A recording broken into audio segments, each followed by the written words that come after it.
So, what's in the cards today? I'm doing I guess the last workout. Well, there's 2 more workouts to go technically, but 6 days before we're doing 8K at marathon effort, maybe just a little bit off marathon effort, and then 5 by 1 minute on, 1 minute off. Normally I've done 10K and then 5 by 1 minute on, 1 minute off, but just 8K today. Just thought I'd pull it back a little bit and just practicing little things. The gels, I probably will only take 1 during, but just making sure that they're going to stay in there. These Soar tights have the compartments here, which is super helpful.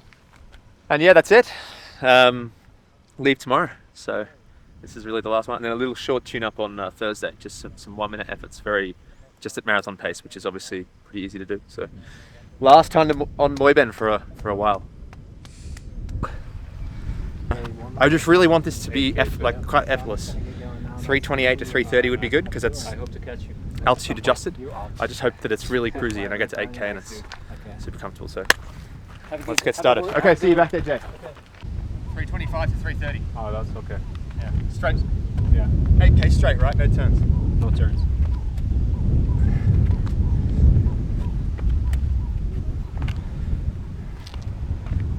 Okay, ready to go? After these metabikes. Yeah. We just keep waiting for the next car to procrastinate more. Okay, 3, 2, 1, let's go. All of the 90% or 9 out of 10 on the RPE scale sessions are in the bank, they're finished now. There's no more of those leading into the race when we're within 10 days of the marathon. And I tend to do my last marathon-specific, you could say, session 5 or 6 days before the race. That is the last session at sort of marathon pace or marathon effort. That's relatively long, but still quite reduced from the amount of volume that we've been normally doing in sessions. It's good. Yeah. 326. Yeah. Hell yeah. Almost at 3K. Feeling easy enough? Yeah. Yeah, it's really comfortable. Lovely.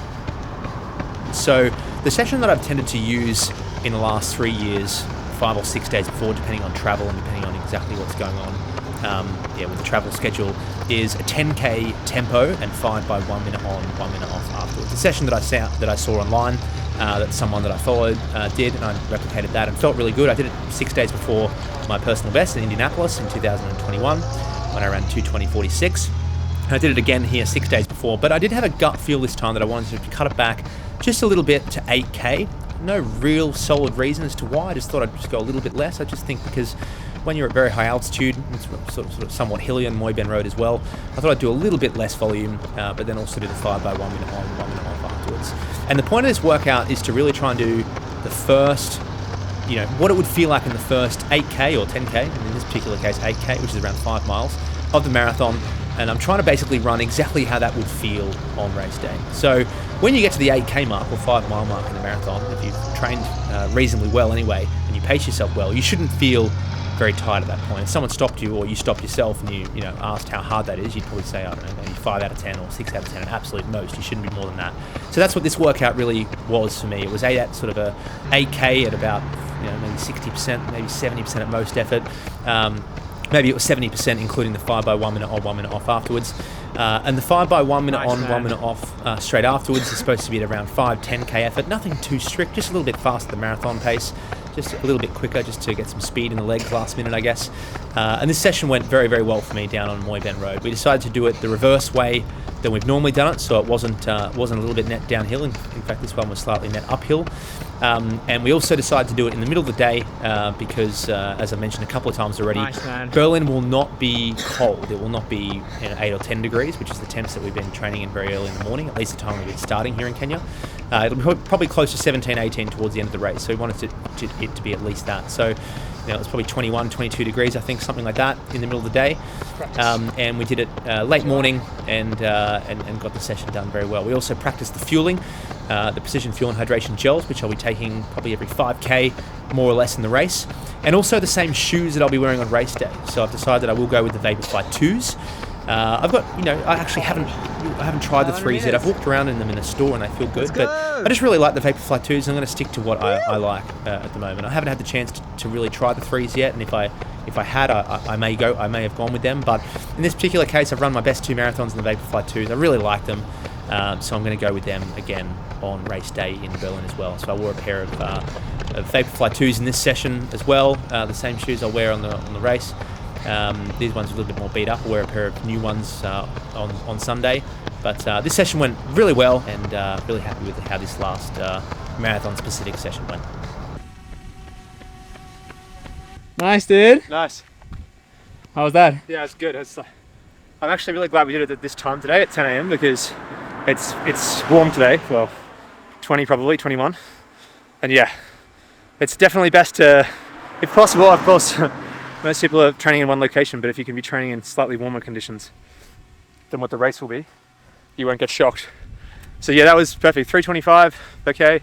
So it's like 5 miles at, I think that's 5:30s in miles, and felt exactly how I wanted it to, sort of just 80%, I guess. Felt like it could have, easily carried on to 20, 25 if we had to. So yeah, perfect. So I'll do 5 by 1 minute on, 1 minute off, and then we're done for Kenya. Sweet. See you later, Moy Ben Road. Berlin, here we come. This video series is sponsored by Soar Running, my favourite running apparel brand based out of the UK. You'll see everything I wear in this video series to be Soar Running. They produce the best singlets and the best tights and marathon shorts in the game. Top for Running, one of Europe's fastest growing running retail stores that stock all the top brands, all the latest models at the lowest prices. You can see them at the Berlin Marathon. They'll have a booth at the expo. If you're looking for a new pair of racers or trainers, do not look past Top for Running and use the code SWEATELITE at checkout to score the lowest possible price. You can find the link in the description of this video. Precision Fuel and Hydration. Look no further for the highest quality electrolytes, carbohydrate drink mix, and gels on the market. The caffeine gel is my absolute favorite, and you can use the code SWEATELITE-YT for YouTube, 15% off your order at Precision Fuel and Hydration. Pillar Performance, a sports micronutrition company that I've been working with for quite some time, that create the triple magnesium blend that has really improved my sleep. You can use the code SWEAT15 for 15% off your first order. HVMN's Ketone-IQ, a relatively new supplement used by many of the world's best endurance athletes, such as Sarah Hall, Cameron Worth, and others. You can use the code SWEATELITE to score a 20% off discount at checkout over at HVMN, and you can experience the magic of ketones yourself. I'll now take you through what the final week of training looked like leading into the Berlin Marathon. The taper week, the final 6 days, how I designed this week, how I structure it, and what I think about it in general. I'll start off by saying that I think the taper week is somewhat individual. And what I mean by that is I think there's a little bit of trial and error that has to go into perfecting this. And I don't by any means think that I perfected the taper week, but I have done a lot of racing in my life and a lot of training. And I think that I've tried things that haven't worked and things that have worked. And I do think that the way that I approach taper week for myself is maybe a little bit more aggressive and maybe a little bit more intense than others. But I have tried taking a lot of very easy days and a lot of recovery days, days off, 30, 40-minute jogs in the final 9 days. And I find that if I do that, and when I do that, I tend to feel a little bit lethargic and almost a little bit lazy on race day. I have no idea why, but other people have also told me that they feel the same way. But some people respond very well to that. So what I do in my taper week is certainly not the way that everyone should design their taper week or the way that they should. So this is how I structure my training week and why. So we left off last week by finishing with my last sort of 90% effort on the Friday, the 2 sets of 10 by 1 minute. And on the Saturday and Sunday, we just had easy days, the 16K on Saturday and 14K on Sunday. And then you've just seen the last sort of marathon specific workout, which was really reduced, really cut back. 8K, 5 miles at marathon effort, which is marathon pace adjusted to altitude and training fatigue. And then 5 by 1 minute on, 1 minute off. This is 6 days before. Sometimes it's 5 days before, as I've already shared. On the Tuesday, I took the day off and I traveled. So that's actually pretty common. I tend to take the day off 4 or 5 days before, depending on travel and what's exactly going on. And I traveled to Berlin. I left Iten in the afternoon, traveled to Nairobi, and took a very early morning flight to Berlin, and arrived on Wednesday afternoon at 2 p.m. With no luggage this time.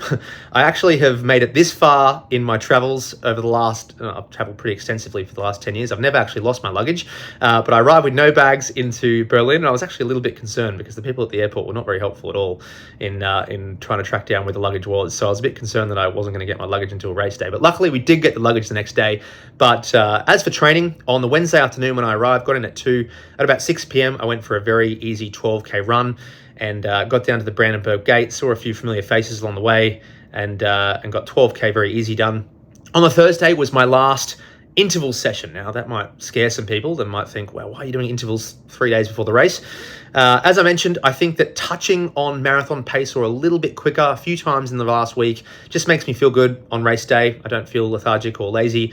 And I just did 10 by 1 minute at around marathon pace, marathon goal pace. I wasn't really strict with it. I just wanted to basically run those minute efforts to what I feel like marathon pace should be on the weekend. That's not necessarily the exact pace that it will be, but pretty close, with a minute in between, pretty easy. And that ended up being between 3:10 and 3:20 per K pace. Felt great in that workout. The recoveries were pretty quick as well. I didn't actually mean for them to be that fast. They were all around 4 minutes per K. But I wasn't really worried too much about pace. I was more worried about effort and making sure this workout was about a 6 out of 10, 60% effort, 3 days before. But very short, basically just 10 minutes worth of volume with 10 minutes of sort of easy to medium in between, with a 3K warm up and a 3K cool down. So that was Thursday, really the last session. I made a joke on my Strava that I did it in Ream's shorts because I still didn't have luggage at that point. But the luggage did come that night, and the following day on the Friday, I did a very easy 10K run, and also announced a competition that one of the main sponsors of this video series is running, Soar. The competition will be open through until the moment the race starts, 9:15 a.m. on Sunday, and you can win a pair of marathon shorts or marathon speed shorts if you guess my half marathon split on race day. So we ran this competition last year. We had, I think, almost 1,500 people enter it, and I think there were 7 people that guessed the exact split. And if you guess the split, you go into the draw to win either the marathon shorts or the marathon speed shorts. The marathon shorts store up to 6 gels, and I'll be wearing them on race day. And the marathon speed shorts, fantastic training tights that I wear a couple of times a week, and both are fantastic products by Soar. So a huge thank you to Soar for sponsoring the video series once again, and also this little competition. So you can find the link in the description of this video if you want to enter that competition, and do so by the time the race starts, 9:15 a.m. Berlin time on Sunday. So the last run was Saturday with the Nike and Top for Running's team. This was a Shakeout run held by Nike and Top for Running, and this whole initiative by Nike this week has been really cool. I think that it's such a good idea. I wasn't sure if they'd done this before, but turns out this is the first year where they've had a bunch of elite runners, both past and present, opt to pace certain groups in the Berlin Marathon. So there's a 2:30, there's a 2:40, there's a 2:45, 2:50. I think then there's 3 hours, 3:15, 3:30, 3:45. But some of the paces are huge names. This is the initiative set up by Nike, which is done in collaboration with Top for Running, which is the sort of the reason why I'm here, the sponsor of the trip. And some of the paces are huge names. We've got Paula Radcliffe, who's one of the fastest female marathoners of all time. She ran 2:15 back in 2005. I should know that off the top of my head, but this is before super shoes. So, she held the world record for almost 15 years, I think. We had Jacob Kiplimo pacing one of the groups. He's the world record holder for the half marathon. We've got Craig Engels, 1,500 meter runner. I saw him at the expo today. He's pacing one of the groups as well. We've got some other pretty big names, European runners as well, that are pacing the group. So, yeah, I think this initiative by Nike was a great idea. They've sort of provided all these social events and different things with at the Home of Running, which is just down the road from the hotel I'm staying at, which is this cool setup pop-up by Nike where they're showing some of the latest shoes and gear. So a huge thank you to Nike and Top for Running for inviting me on this trip. And yeah, do check out the setup here for next year. They'll be doing it again next year, the Elite Pacing Program. So you can find out more by searching for that online. But that wraps up the week of training. So a very light week. I think with the marathon included, warm up and cool down, it'll be under 100K. So very light week, but relatively normal. And that's a wrap. I think the only other thing I haven't really touched too much on is fueling at this point. And this year I am not in the elite field at the Berlin Marathon or the sub-elite field. Last year I was lucky enough to get into the sub-elite field. So I don't have the bottles on the course, which is a pretty big pro, but I think that these are things that you just have to roll with, obviously. And I will be carrying my own precision fuel and hydration gels in the Soar tights. I'll be carrying 5 on me. I'll probably carry 1 in my hand from the start. I'll just take 1 after about 5K, but I'll try and take in fuel every 5K. So 5, 10, 15, 20, 25, 30, 35, and probably 40 as well. And on the course, there's plenty of carbohydrate drinks And yeah, I think that combined with the gels, I'll be able to get in at least 70 to 80 grams of carbs per hour. I'm aiming for between 80 and 100. Each of the gels have 30. So if I do take in a gel, every 5K, that's at least sort of 90 grams of carbs per hour. That's assuming you take in the full gel. Sometimes you're not able to get it all in because it's not easy to take in gels when you're sort of running as hard as you can. I'm sure many of you watching have can relate to that. But yeah, that's my fueling plan. Pretty simple. Try and take in some carbs every 5K. I'll try and grab some gels at the stations as well that they have out there on the course. I think there's 3 stations where they're having gels as well. So a pretty laid back approach this year, but I do know that there are stations, every 5K with carb drinks, and I'll take those in as well. So a huge thank you to the sponsors of this video series for bringing it to life. A huge thank you to everyone that's tuned in. Just in the last couple of days here, I've met so many people that have tuned into this series, and it's been really special to meet people in person that have watched the series. And a huge thank you to you, Angus, who's editing this last video, or the second last video. There'll be a race recap that I'll post next week, for coming out to Kenya and joining in on the fun and editing the videos and obviously filming the whole thing. And it's been a lot of fun. So a huge thank you to everyone involved. Hopefully the race recap is a positive one, obviously hoping for it to be sub 220. But at the end of the day, it'll be a learning experience for me, and I'm already looking forward to the next one.